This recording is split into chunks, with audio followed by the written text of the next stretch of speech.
South Korea dreams of building the KF-XX, a true sixth-generation fighter, while the United States' NGAD, Japan's GCAP, and China's JXX are already testing real prototypes. Today, South Korea does not even have a flying concept. Its KF-21 relies on foreign engines and older generation technology. If this gap widens, the risk is not just technological irrelevance, but strategic dependence. So how far behind is South Korea, and is its sixth-generation vision already slipping out of reach? A true sixth-generation fighter is defined by 4 core pillars. The first is manned-unmanned teaming. This means a piloted aircraft works as the command center for a network of autonomous drones, sometimes called loyal wingmen, that can scout ahead, jam enemy radar, or deliver weapons. The fighter isn't just a solo platform. It is the hub of an aerial system that expands its reach and survivability. The second pillar is artificial intelligence at the heart of decision-making. AI does not just process sensor data, it fuses information from radar, infrared, electronic warfare, and off-board sources into a single real-time picture. The system can prioritize threats, recommend tactics, and even manage electronic countermeasures, all in milliseconds. This reduces the pilot's workload and speeds up the OODA loop, observe, orient, decide, act, to a level no human could match alone. Third is sensor fusion dominance. A sixth-generation fighter is designed to act as a flying command node, not just a combat jet. Its sensors must blend seamlessly with those of satellites, ground stations, and other aircraft. The goal is uninterrupted awareness and targeting, even in contested or jammed environments. The aircraft's own radar signature must remain low, but its ability to sense and share information is unmatched. The fourth pillar is long-range networking and survivability. This includes advanced stealth against radar and infrared, and secure, jam-resistant data links that can survive electronic attack. The fighter must operate deep into enemy territory, supported by high-thrust, fuel-efficient engines and internal weapons bays to stay hidden. All 4 pillars, manned-unmanned teaming, AI-assisted decision-making, sensor fusion dominance, and resilient networking, set the standard by which every new program is measured. South Korea's vision for a sixth-generation fighter, known as KF-XX, remains confined to the drawing board. Defense planners and aerospace engineers at Korea Aerospace Industries describe KF-XX as a notional successor to the KF-21, targeting the 2040s for potential service. The ambition is clear, a platform designed from the outset for air dominance, equipped for manned-unmanned teaming, advanced AI, and deep integration into a networked battle space. But as of mid-2025, there is no prototype, no detailed design, and no formal program of record approved by the Defense Acquisition Program Administration. A senior KAI engineer says that KF-21EX integrates MUMT for loyal wingman drones, and that real-time sensor fusion lets the manned jet escort while drones jam enemy air defenses. The engineer says the engine gap remains. Korea is advancing indigenous thrust beyond the F414, but adaptive cycle engines for true sixth-generation performance require prototyping in the 2030s. Officials at DAPA echo this caution. DAPA officials say the priority is fielding 120 KF-21s by 2032. KF-XX ambitions are real, but the timeline is late 2030s at best. DAPA is looking to risk sharing partnerships, for example, the UAE Co-Development Agreement, to bridge technology gaps without over-reliance on foreign platforms. KF-XX today is a concept shaped by strategic intent and early research, not a funded aircraft. Its future depends on sustained investment, industrial alliances, and the ability to move from vision to hardware before the regional balance shifts further. KF-21 Boramae stands as South Korea's most advanced fighter to date, yet it draws a clear line between current achievement and the next frontier. The aircraft operates with two General Electric F414 GE400K engines, assembled under license by Hanwha Aerospace. These engines provide the thrust needed for supersonic flight, but they are not adaptive or variable cycle designs, technologies that define the propulsion of future sixth-generation jets. KF-21's radar suite is built around an indigenous AESA array developed by Hanwha Systems, with gallium nitride modules set to arrive in later production blocks. This radar, paired with electro-optical targeting and infrared search and track, gives Boramae strong situational awareness for its class.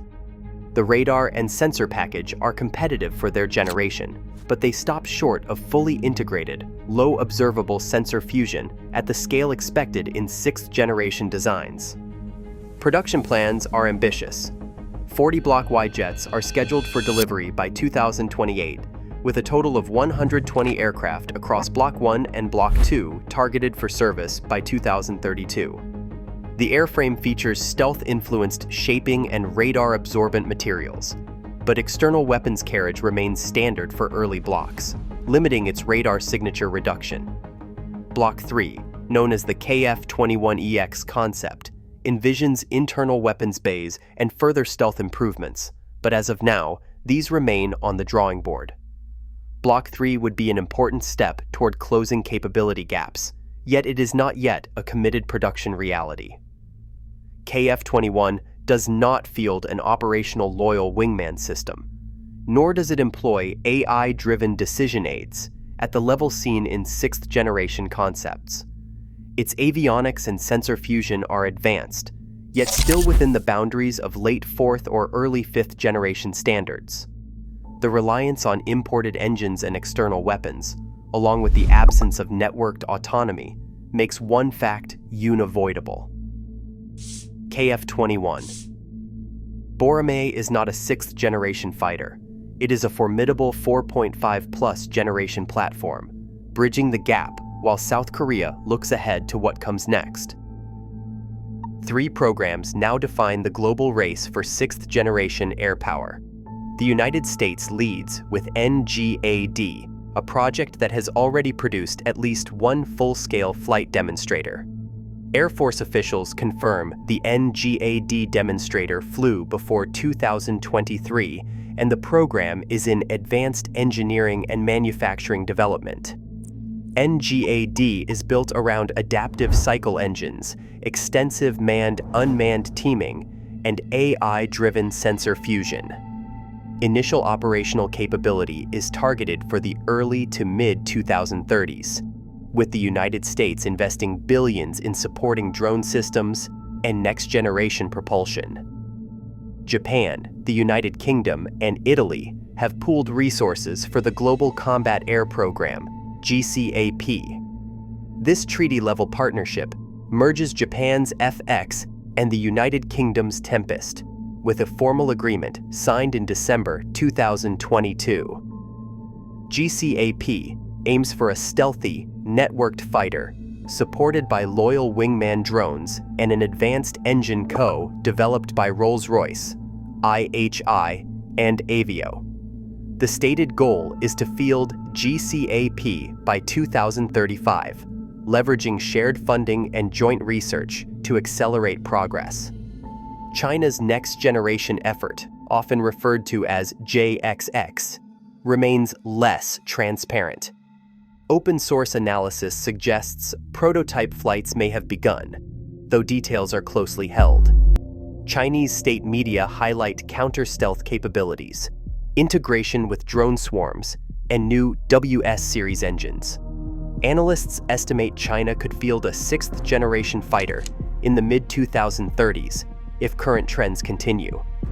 Each of these programs is further along than South Korea's KF-XX, with demonstrators flying or detailed designs in hand, and service entry targeted a decade or more before any Korean sixth-generation contender. 4 core technology gaps stand between South Korea and a true sixth-generation fighter. The first is propulsion. KF-XX requires an indigenous adaptive or variable cycle engine to match the range, thrust, and fuel efficiency of USNGAD or GCAP designs. As of 2025, Hanwha Aerospace is developing a 15,000-pound class fighter engine, but it is neither adaptive cycle nor near-flight ready. No Korean prototype exists, and the earliest estimates for a qualifying engine point to the late 2030s. Until then, reliance on GEF 414 derivatives limits both performance and export freedom. The second gap is autonomy. While KF-21EX hints at loyal wingman integration, South Korea lacks a fielded system for manned-unmanned teaming. There are no operational drones linked to a fighter, no mission management software proven in contested environments, and no validated data links robust enough for real-time coordination under electronic attack. Manned-unmanned teaming remains a roadmap item, not a tested capability. Third, artificial intelligence for sensor fusion and decision support is still experimental. Korean avionics fuse radar and infrared data, but AI-driven threat prioritization and automated tactical recommendations, hallmarks of 6th-generation design, are not yet operational. No Korean fighter currently fields an AI system capable of managing the OODA loop at machine speed across multiple domains. Finally, low observable networking at scale is unproven. KF-21's data links are compatible with Link 16 and domestic networks, but true 6th-generation survivability demands emissions-controlled, jam-resistant communication that preserves stealth while sharing data across a distributed battle space. Korea's networking technology has not yet demonstrated this level of resilience or integration. Each of these four areas, engine, autonomy, AI fusion, and low observable networking, represents a hurdle that must be cleared before KF-XX can stand alongside its global peers. Development timelines for South Korea's KF-XX concept are already under intense scrutiny inside the defense community. Based on modeled projections and KF-21 experience, the earliest possible initial operational capability could fall from 2040 to 2041. A more probable window is from 2042 to 2044, with significant delays pushing fielding into the mid-2040s. These ranges depend on factors like engine maturity, avionics integration, and sustained funding. Each of those areas has its own history of setbacks in earlier programs. The Republic of Korea Air Force will need to rely on F-35s and upgraded KF-21s throughout the 2030s and early 2040s, just as regional competitors deploy their own next-generation fleets. For every year past 2042, the risk grows that KF-XX will enter service after the decisive window for regional air power has already closed. A Republic of Korea Air Force planner put it bluntly: if KF-XX arrives in the mid-2040s, we are not setting the pace, we are catching up. We will have to stretch the F-35 and the KF-21 further than planned, and that means accepting more operational risk. The calendar is not just a planning tool, it is a source of pressure. Delays could force South Korea to buy more foreign aircraft, undercut domestic aerospace ambitions, and leave the country exposed during a critical period of regional change. The countdown has begun. Every slip in schedule carries consequences for sovereignty and security. Today, the USNGAD program and Japan's GCAP program shape the future of air combat, while South Korea's KF-XX remains on the drawing board. In a race measured in decades, timing, not ambition, sets the stakes. AIR superiority in East Asia now hinges on choices made before the first prototype ever flies.